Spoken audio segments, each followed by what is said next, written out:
बिस्मिल्लाहिर्रहमानिर्रहीम। अगर आप हेडफोन का इस्तेमाल करते हैं तो आपको ये आवाज़ और भी ज़्यादा खूबसूरत लगेगी।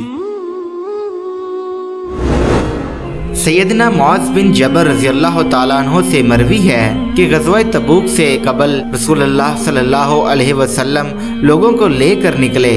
जब सुबह हुई तो नमाज फजर पढ़ाई और लोग फिर सवार हुए और चल पड़े। जब सूरज तलू हुआ तो रात को चलते रहने की वजह से लोग ऊँघने लग गए, जबकि सैयदना मुआज़ रज़ियल्लाहु ताला अन्हु रसूलुल्लाह सल्लल्लाहु अलैहि वसल्लम के साथ ही रहे और आप सल्लल्लाहु अलैहि वसल्लम के पीछे पीछे चलते रहे, जबकि लोग सवारियों को चराने के लिए उनको लेकर बड़े रास्तों की तरफ अलग अलग हो गए। बहरहाल उधर सैयदना मुआज़ रज़ियल्लाहु ताला अन्हु रसूलुल्लाह सल्लल्लाहु अलैहि वसल्लम के पीछे चल रहे थे और साथ उनकी ऊँटनी चरती भी गई, यानी खाती भी रही और साथ चलती भी रही।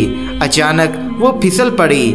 सैयदना मुआज़ रज़ियल्लाहु ताला अन्हु ने लगाम खींची, लेकिन वो दौड़ने लगी और रसूलुल्लाह सल्लल्लाहु अलैहि वसल्लम की ऊँटनी भी उसकी वजह से बदकने लगी। फिर रसूलुल्लाह सल्लल्लाहु अलैहि वसल्लम ने सर से कपड़ा उठाया और पीछे मुतवज्जा हुए और देखा कि पूरे लश्कर में से सैयदना मुआज़ रज़ियल्लाहु ताला अन्हु ही आप सल्लल्लाहु अलैहि वसल्लम के करीब हैं और आप सल्लल्लाहु अलैहि वसल्लम ने इनको आवाज़ देते हुए फरमाया, ए मुआज़। उन्होंने कहा, जी मैं हाजिर हूँ ए अल्लाह के नबी। आप सल्लल्लाहु अलैहि वसल्लम ने फरमाया, करीब हो जा। बस वो आप सल्लल्लाहु अलैहि वसल्लम के इतने करीब हो गए कि एक सवारी दूसरी के साथ मिल गई। फिर रसूलुल्लाह सल्लल्लाहु अलैहि वसल्लम ने फरमाया, मेरा ये ख्याल तो नहीं था कि लोग इस कदर हमसे दूर रह जाएंगे। सैयदना मुआज़ रज़ियल्लाहु ताला अन्हु ने कहा कि ए अल्लाह के नबी, लोगों को ऊँघ आने लग गई और उनकी सवारियां चरने के लिए दूर दूर तक बिखर गईं। रसूलुल्लाह सल्लल्लाहु अलैहि वसल्लम ने फरमाया, मैं भी ऊँघ रहा हूँ। बहरहाल जब सैयदना मुआज़ रज़ियल्लाहु ताला अन्हु ने देखा कि नबी करीम इनके साथ खुश हैं और उनके साथ खलवत में हैं, तो उन्होंने कहा कि ए अल्लाह के रसूल, आप मुझे एक ऐसी बात पूछ लेने की इजाज़त दें जिसने मुझे बीमार और परेशान कर रखा है। अल्लाह के नबी सल्लल्लाहु अलैहि वसल्लम ने फरमाया, जो चाहते हो सवाल कर लो। उन्होंने कहा, ए अल्लाह के नबी, आप मुझे ऐसा अमल बता दें कि जो मुझे जन्नत में दाखिल कर दे।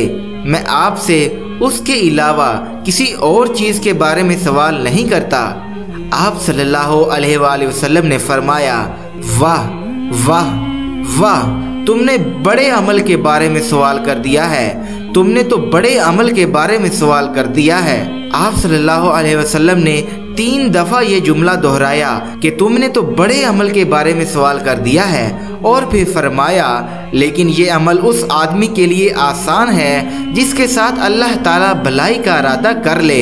फिर आप सल्लल्लाहु अलैहि वसल्लम ने मज़ीद कोई बात बयान ना की, अलबत्ता इन्हीं अल्फाज को 3 दफ़ा दोहराया ताकि सैयदना मुआज़ रज़ियल्लाहु ताला अन्हु इसको अच्छी तरह याद कर लें। फिर आप सल्लल्लाहु अलैहि वसल्लम ने फरमाया, वो अमल ये है कि तुम अल्लाह ताला और आखिरत के दिन पर ईमान लाओ, नमाज कायम करो और सिर्फ अल्लाह ताला की इबादत करो और उसके साथ किसी चीज़ को शरीक ना ठहराओ, और फिर तुम इस सिलसिले को जारी रखो यहाँ तक कि उसी पर वफात पा जाओ। उन्होंने आगे से कहा, ए अल्लाह के नबी, ये बात दोबारा इरशाद फरमाओ। आप सल्लल्लाहु अलैहि वसल्लम ने ये बात 3 दफ़ा दोहरा दी। फिर अल्लाह के नबी सल्लल्लाहु अलैहि वसल्लम ने फरमाया, ए मुआज़, अगर तुम चाहते हो तो मैं इस दीन की असल और उसकी कोहान की चोटी की वजाहत कर देता हूँ। सैयदना मुआज़ रज़ियल्लाहु ताला अन्हु ने कहा, क्यों नहीं ए अल्लाह के नबी, मेरे माँ बाप आप पर कुर्बान हों, आप मुझे बयान करें। आप सल्लल्लाहु अलैहि वसल्लम ने फरमाया, इस दीन की असल ये है कि तुम ये गवाही दो कि अल्लाह ताला ही माबूदे बरहक है, वो अकेला है, उसका कोई शरीक नहीं, और ये कि हज़रत मोहम्मद सल्लल्लाहु अलैहि वसल्लम उसके बंदे और रसूल हैं। और इसका दीन सहारा और सतून ये है कि नमाज कायम की जाए और ज़कात अदा की जाए। उसकी कोहान की चोटी जहाद फी सबील अल्लाह है। मुझे तो ये हुक्म दिया गया है کہ میں اس وقت تک لوگوں سے قتال کروں جب تک اس طرح نہ ہو جائے کہ وہ نماز قائم کریں، زکوٰۃ ادا کریں اور یہ شہادت دیں کہ اللہ تعالیٰ ہی معبود برحق ہے، وہ یکتا و یگانہ ہے، اس کا کوئی شریک نہیں، اور محمد صلی اللہ علیہ وسلم اس کے بندے اور رسول ہیں۔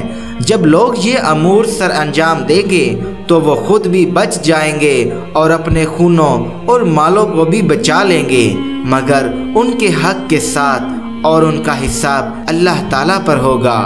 پھر رسول اللہ صلی اللہ علیہ وسلم نے مزید فرمایا، اس ذات کی قسم جس کے ہاتھ میں محمد کی جان ہے، فرض نماز کے بعد جنت کی درجات کو پانے کے لیے جہاد فی سبیل اللہ ایک ایسا عمل ہے جس میں چہرے کو متغیر کیا جائے